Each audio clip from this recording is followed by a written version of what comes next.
Assalamualaikum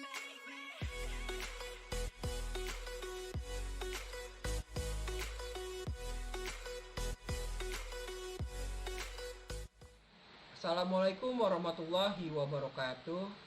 Perkenalkan, nama saya Indi Pratama sebagai moderator pada podcast Suka-Suka kali ini. Lalu kami telah menghadirkan dua sisi, pro dan kontra. Kepada pro ada Syafa Meliana Fitri dan juga Rehan Raffi. Silahkan dinyalakan kameranya dan perkenalkan diri kalian. Halo, nama gue Muhammad Rehan Raffi. Di sini saya sebagai pro dengan kasus ini, dan teman saya ada Syafa Meliana. Ya, langsung ke pihak kontra ada Zulfani dan juga Muhammad Farhan Firdaus. Silakan dinyalakan kameranya. Halo semuanya, perkenalkan nama saya Zulfani dan rekan saya yang berbaju hijau bernama Muhammad Farhan Firdaus. Kita dari kelompok kontra yang akan ikut berkontribusi dalam diskusi ini. Baik, sudah perkenalannya.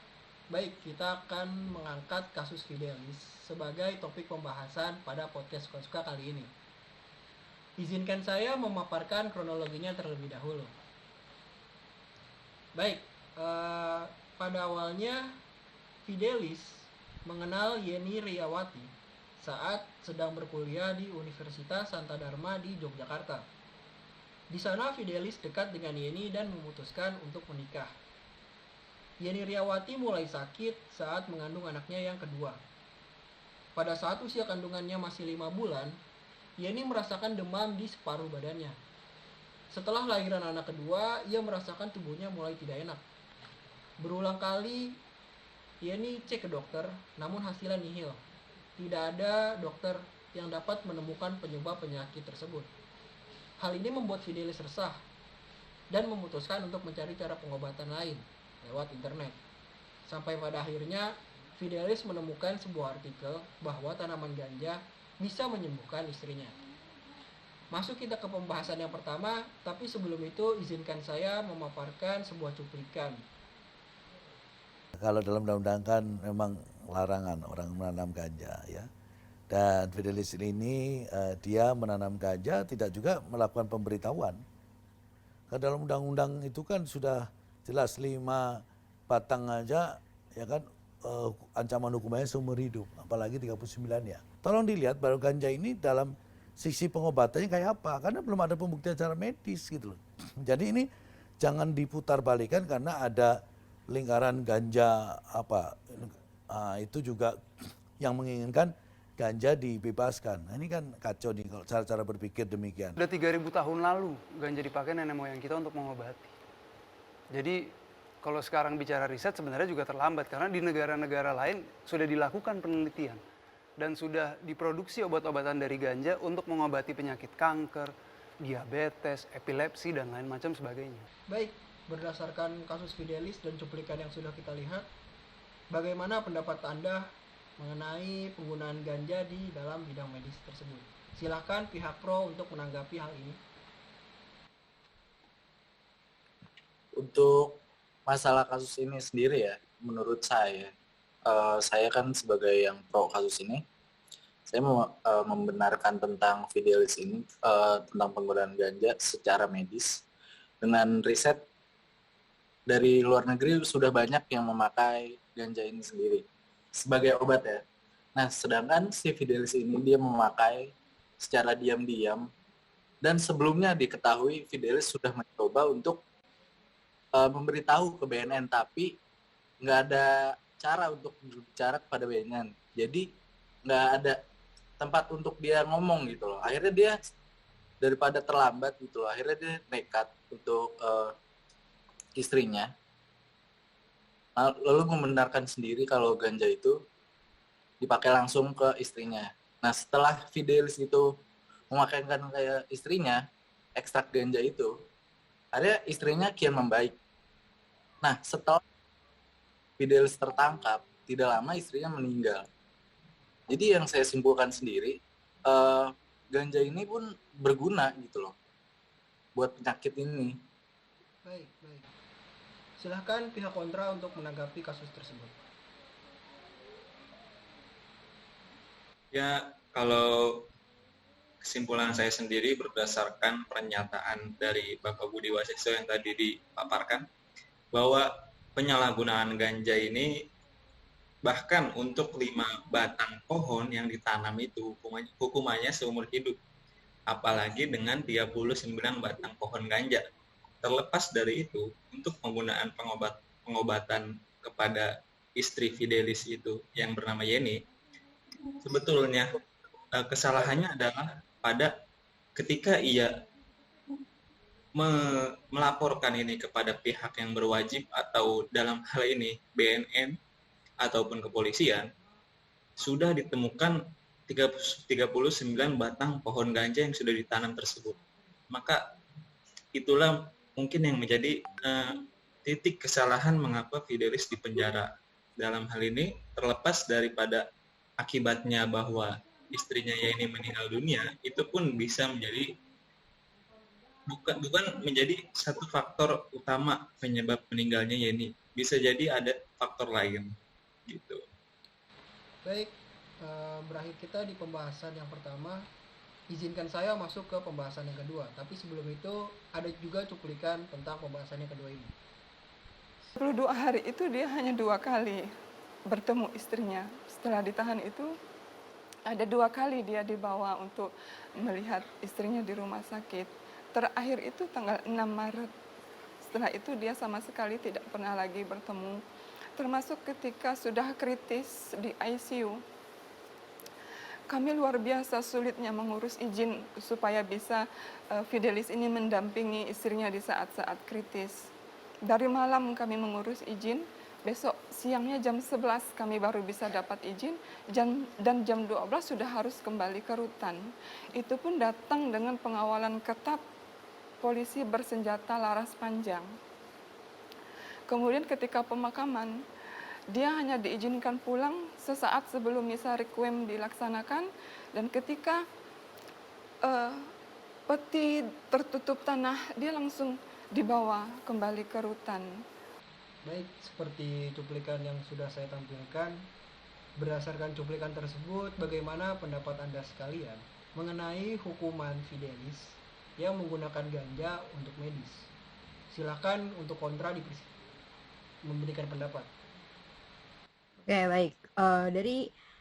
Dilihat dari segi hukum, Fidelis ini memang pantas diberi hukuman dan dipenjara gitu kan, karena dia telah menanam ganja tanpa perizinan dan tanpa pemberitahuan kepada pihak yang bersangkutan gitu. Dalam UU 13 tentang hortikultura itu tuh menanam tanaman ganja itu diperbolehkan, tapi dengan pengawasan yang ketat.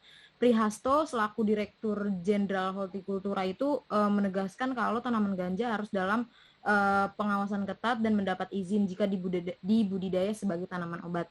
Jadi ancaman hukuman untuk orang-orang yang menanam, memelihara, memiliki atau menyimpan dan menyediakan tanaman ganja harus dihukum 4-12 tahun atau denda 800 juta sampai 8 miliar. Jadi dalam kasus Fidelis ini, dalam segi hukum memang pantas Fidelis mendapat hukuman seperti itu.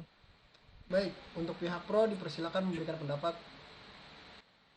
Oke, sini saya ingin memberikan pendapat terkait dari pihak kontra tadi, menyebutkan bahwa memang dari segi hukum memang Fidelis ini pantas untuk mendapatkan hukuman. Tapi saya mau menegaskan lagi bahwa memang Fidelis ini menggunakan ganja. Fidelis menggunakan ganja bukan untuk semena-mena dia memakai terus menanam untuk happy atau segala macam, tapi lagi-lagi ini untuk kebutuhan medis. Dan memang saya akui bahwa kalau misalkan kita tarik ulur dari kasusnya Fidelis tadi, dia akan dikenakan hukuman karena memang tujuannya dia menanam ganja ini untuk mengobati istrinya ini kan, yang mengidap penyakit syringomelia ini kan. Dan dia memang beracu pada Undang-Undang Nomor 35 Tahun 2009, yaitu tentang pasal 8 Yang pertama, golongan narkotika 1 ini dilarang digunakan untuk kepentingan pelayanan kesehatan. Dan sedangkan dia memang digunakan untuk untuk medis kan. Lalu yang kedua, dalam jumlah terbatas, narkotika golongan 1 dapat digunakan untuk kepentingan pengembangan ilmu pengetahuan dan juga teknologi.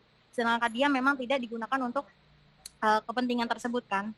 Nah, lalu yang saya mau bahas di sini adalah kenapa gitu loh. Ini kan Fidelis ini kan menggunakan ganja ini bukan semena-mena untuk apa ya? Bukan happy biasa, tapi untuk keperluan kesehatan istrinya. Dan lagi terlebih kalau misalkan memang saya juga mengakui bahwa memang secara hukum Indonesia Fidelis ini bersalah. Cuman kalau misalkan kita hanya melihat dari kacamata formalitas hukum Indonesia, memang itu pantas, tapi bisa nggak sih kita kayak hati nuraninya kemana gitu? Karena untuk melihat kasus Fidelis ini dibutuhkan penilaian yang secara substantif. Jadi nggak hanya tentang penilaian formal aja.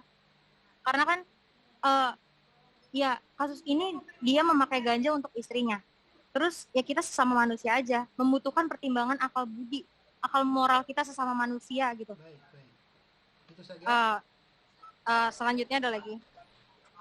Sedangkan di sini memang di hukum Indonesia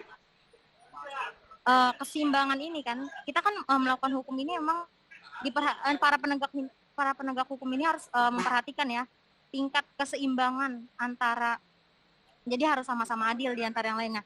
Dan seharusnya keseimbangan itu diperhatikan karena faktor ekonominya juga harus dikasih tahu, harus diperlihatkan gitu loh, kenapa akhirnya dia memilih ganja enggak obat yang lain gitu.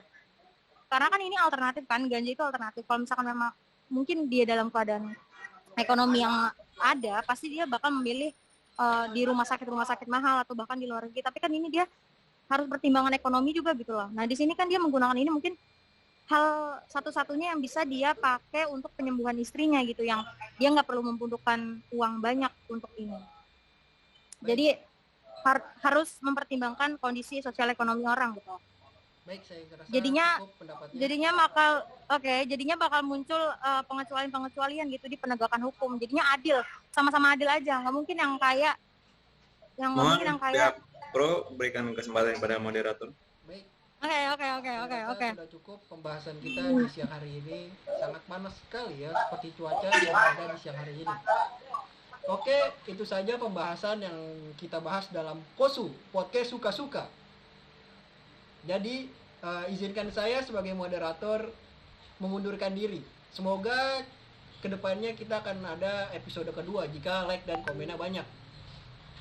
Jangan lupa subscribe, like, dan juga komen. Kami dari kelompok 5 pamit undur diri. Terima kasih. Wassalamualaikum warahmatullahi wabarakatuh. Waalaikumsalam warahmatullahi wabarakatuh.